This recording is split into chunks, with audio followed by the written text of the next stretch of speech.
காமராஜர் ஐயா ஒரு முறை ஒரு ஜமீன்தார் வீட்டுக்கு போயிருக்கார். அங்கே ஒரு ஆளை பார்க்க வேண்டியிருந்தது. அந்த பக்கம் வந்தவரை ஜமீன்தார் கூப்பிட்டதுனால உள்ளே போனார். ஜமீன்தார்கிட்ட பேசிகிட்டு இருக்கிறார்.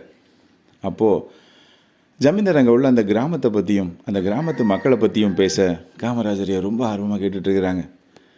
அப்போது அங்கே உள்ள வேலையால் அந்த ஜமீன்தார் கோமாத்திட்டு இருந்த காமராஜர் ஐயா ஒரு நிமிஷம் பார்த்து அப்படியே அப்செட் ஆகி உட்காந்துருந்தாங்க.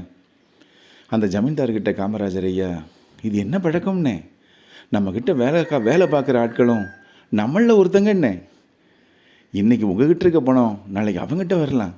மதிப்பும் மரியாதைங்கிறது மனுஷனுக்கு மனுஷன் நம்ம கொடுக்க வேண்டியது கட்டாயம்னே. அவன் தாழ்ந்தவனா உயர்ந்தவனான்னு பார்க்கக்கூடாது. அவனுக்கும் மனசு இருக்குது. அவனும் நமக்காக தான் வந்திருக்கான். உங்களுக்கு தேவையான அத்தனை வேலைகளையும் அவன் தான் செய்கிறான்னே. நியாயப்படி பார்த்தா அவனுக்கு நீங்கள் மரியாதை கொடுக்கணும். அட்லீஸ்ட் நீங்கள் மரியாதை கொடுக்கலனாலும் பரவாயில்ல, அவன் மனசுக்கு ஒன்றாவது பார்த்துக்கங்கண்ணே அப்படின்னு காமராஜர் ஐயா கோபமாக எழுந்திரிச்சு வெளியில் போகிறாங்க. அந்த ஜமீன்தார் காமராஜர் ஐயாவை நிறுத்த முயற்சி பண்ணார். ஆனால் காமராஜர் ஐயா, மனுஷனுக்கு மனுஷன் மரியாதை கொடுக்க தெரியாத உங்ககிட்ட பேசுகிறதே ரொம்ப வருத்தம்னே. அடுத்த முறை உங்களை பார்க்கும்போது இந்த சூழ்நிலை இல்லாமல் பார்த்துக்கங்கண்ணே.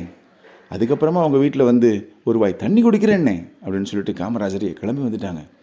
காமராஜர் ஐயா மனுஷனாக மதிக்காதவங்க கூட பேசக்கூட விரும்ப மாட்டாங்க.